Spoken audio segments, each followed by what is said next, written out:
السلام عليكم ورحمة الله وبركاته. ازيكم يا أحلى متابعين في الدنيا كلها؟ يا رب دايما إن شاء الله دايما تكونوا بخير وسعادة وفي رضا وراحة بال.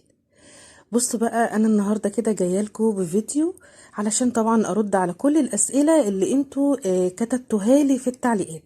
طبعا انا قلت لكم قبل كده اي حد عنده سؤال يكتبه وان شاء الله انا هرد عليكم. بس طبعا في تعليقات يعني مش هينفع ارد عليها كتابه، فقلت اعمل لكم الفيديو القمر ده علشان ارد على كل الاسئله اللي انتوا كتبتوها لي. طبعا انا عملت لكم كده ايه دمج للفيديوهين مع بعض، علشان للي دخل شاف فيديو واحد قلت اعمله لكم الاتنين كده مع بعض علشان تشوفوهم كده سوا، للي ما شافش اي فيديو فيهم. تمام. طبعا جالي اسئله كتير هرد عليها. اول حاجه كده جاني هي القريه دي فين؟ طبعا القريه دي في اسماعيليه، اسمها قريه النورس. تمام كده. ورقم التليفون طبعا انا بسيبه في كل فيديو في اول تعليق مثبت. وطبعا هعمله لكم دلوقتي كمان على الشاشة عشان لو اي حد حابب كده ان هو ياخد رقم التليفون، ياخده كده ايه سكرين شوت ويكلم استاذ احمد. ولو حابب ان هو يخش كمان على قناتي في فيديوهين تانيين عليهم برضو شقتين مصيف برضو كنت رحت فيهم السنة اللي فاتت والسنة اللي قبلها. لو حابين بقى تخشوا تشوفوا الشاليهات او الشقق او اي حاجة يعني غير الفيديوهين دي، ان شاء الله هتلاقوها برضو عندي على القناة. ولو عايزين تستفسروا اي حاجة هتلاقوها برضو على البيج بتاعت استاذ احمد. هتلاقيه برضو منزل شاليهات كتير قوي وشقق كتير قوي غير اللي انا مصورها لكم ديت. تمام. ايه تاني؟ في سؤال كمان جاني بيقول لي ايه الخدمات داخل القرية. يعني طبعا لو انتوا عايزين تشتروا اي حاجة بقى من ماركت ولا حاجة، هل في ماركت داخل القرية؟ طبعا في ماركت داخل القرية. لو انتوا حابين تشتروا اي حاجة، اكل، مشروبات، مية، يعني اي حاجة كأنك كده ايه في بيتك وبتروحي تشتري اي حاجة من السوبر ماركت، هتلاقيه سوبر ماركت داخل القرية. طبعا انا عايزة اقول لكم ان القرية عليها امن وعليها حراسة حلوين جدا يعني. ما تخافيش على ولادك، ما تخافيش لان في امن كويس جدا. قبل ما اي حد بيخش القرية بيسأله طبعا انت تبع مين، ولازم يبقى عارف ان هو داخل تبع اي حد من جوه او تبع مثلا مأجر حاجة او كده. يعني المكان مؤمن جدا. قرية كومباوند هيعجبكم جدا. في خدمات جوه لأي حد زي ما انا بقول لكم كده. لو انتوا عايزين تشتروا اي حاجة هتلاقوها ان شاء الله داخل القرية. كمان ايه تاني؟ لو عايزين بقى زي ما انا قلت لكم قبل كده تشتروا اسماك، كابوريا، حاجات بقى فريشات كده، هتلاقي الصيادين موجودين عندك. هتجيبي كل اللي انت نفسك فيه وبتحلمي بيه. طبعا مفيش احلى من اسماك بقى القنال. كلكم انتوا عارفين اللي انا بقوله ده. اسماك بتبقى مختلفة عن اي سمك. فطبعا هتلاقوا الصيادين واسعارها حلوة جدا. الاسعار بتبقى ارخص من بره بكتير. لو انتوا بقى حابين تجيبوا الحاجات ديت وتعملوها عندكم في الشقة او المصيف بتاعكم، هتلاقي كمان حاجات في المطبخ. لو انت بقى حابه تجيبي سمك كابوريا وتعمليه، وهتلاقي طبعا كل الحاجات دي موجوده عندك في المطبخ. انا مصوره لكم كل حاجه في الشقه هنا او في الشاليه التاني. كل حاجه موجوده عندك لو انت حابه تعملي اكلك طبعا في البيت. طيب بقى الخدمات خارج القرية. يعني انا بقى خلاص، لا انا عايزة بقى اجيب، عايزة اروح مطعم، عايزة اكل اكلات، مش عايزة بقى يعني انا عايزة بقى يعني اخد اليومين بتوعي بقى، مش عايزة اقف في المطبخ. تمام، مش عايزة اعمل اكل بقى. انا جاية اتفسح يا جماعة. خلاص هقولك، قدام القرية على طول، يعني مش هتركبي اي مواصلات. قدام القرية على طول جميع انواع المطاعم اللي انتي تحبيها يعني وتحلمي بيها. طبعا في مشويات اللي هي طبعا كفتة، كباب، الحاجات دي. طبعا في مأكولات بحرية، في مطاعم اللي هي يعني كل اللي انتي عايزاه هتلاقيه موجود ان شاء الله قدام باب القرية على طول. يعني مش هتبقي محتاجة مواصلات، مش هتبقي محتاجة ان يكون معاكي مثلا عربية او اي حاجة. قدام باب القرية على طول. في كمان صيدليات، لا قدر الله يعني لو انتي حابة طبعا تجيبي منها اي حاجة.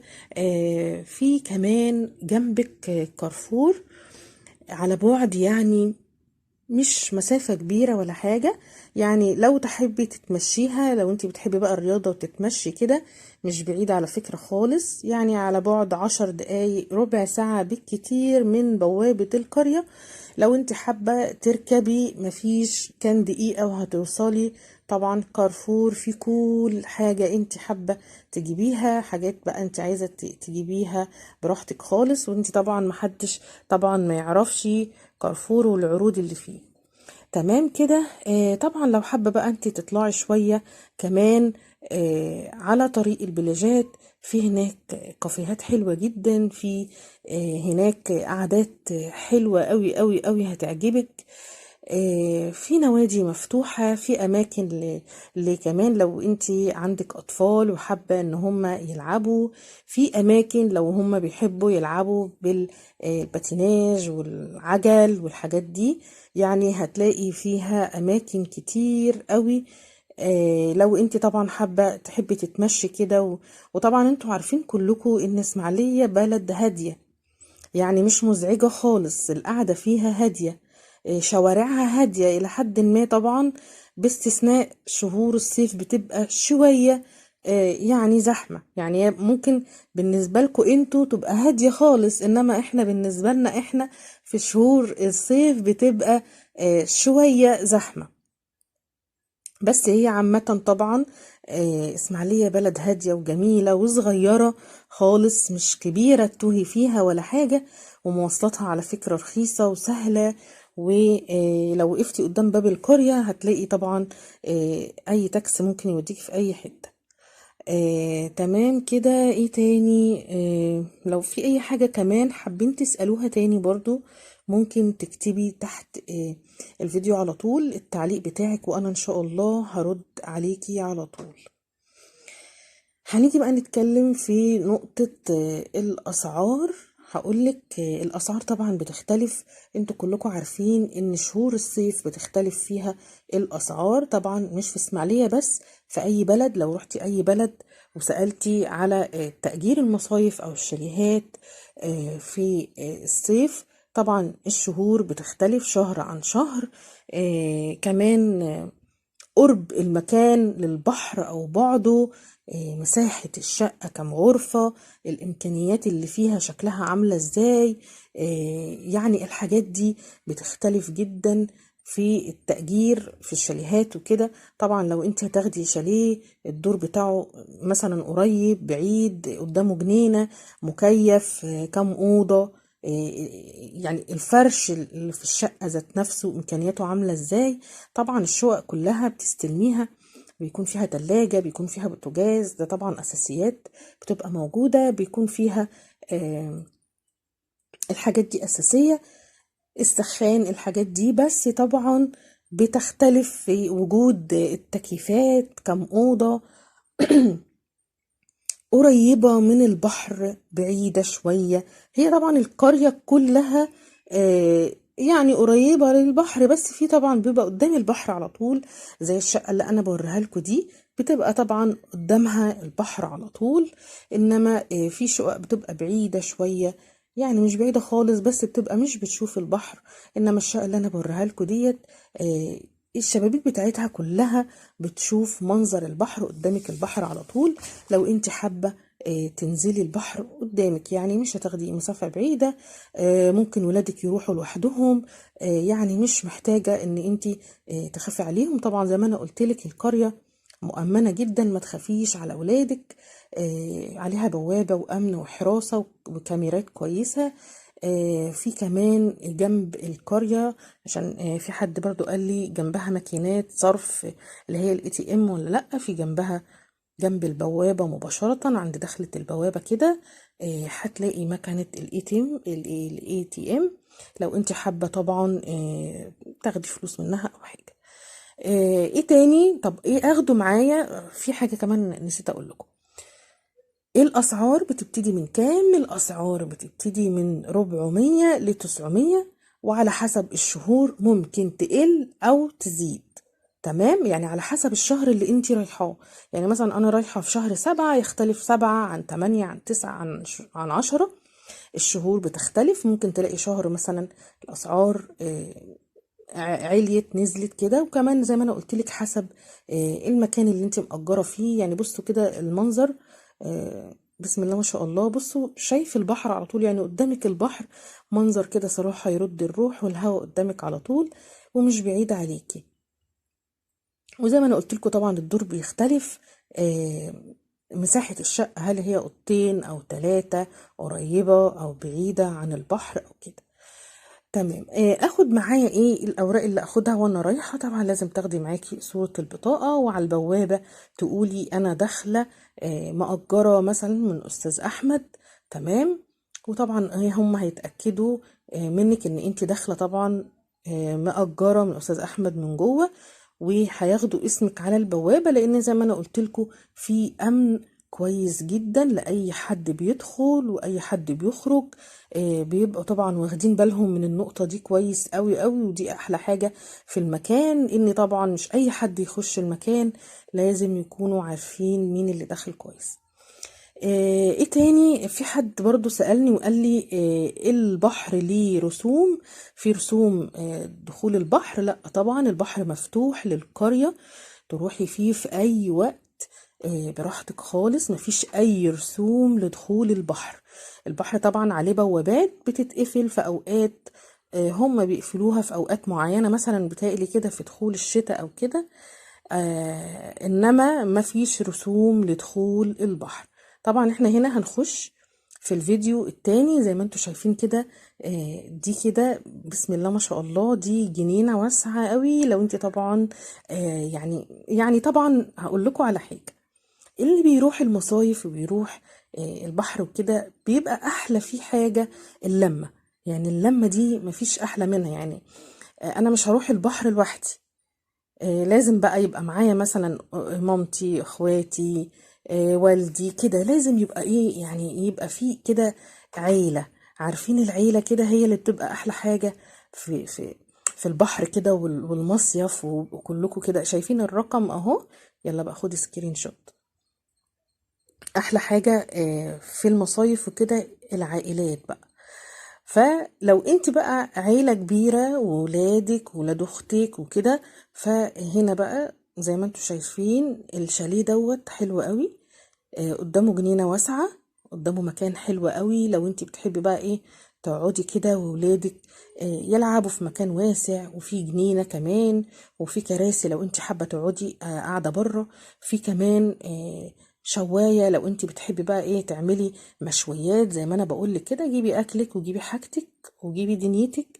عندك كارفور زي ما انا قلت لك. لو انت حابه بقى تجيبي سمك واكل بقى وكابوريا وكده، ادي المطبخ اهو بجميع مشتملاته. تمام. وحابة بقى تعملي أكل كده ونقعد بقى في الجنينة والولاد يلعبوا براحتهم. مكان أمان، مكان مش هخاف على ولادي، وكمان قريب من البحر. تمام. ده شكل كده الشاليه من جوه.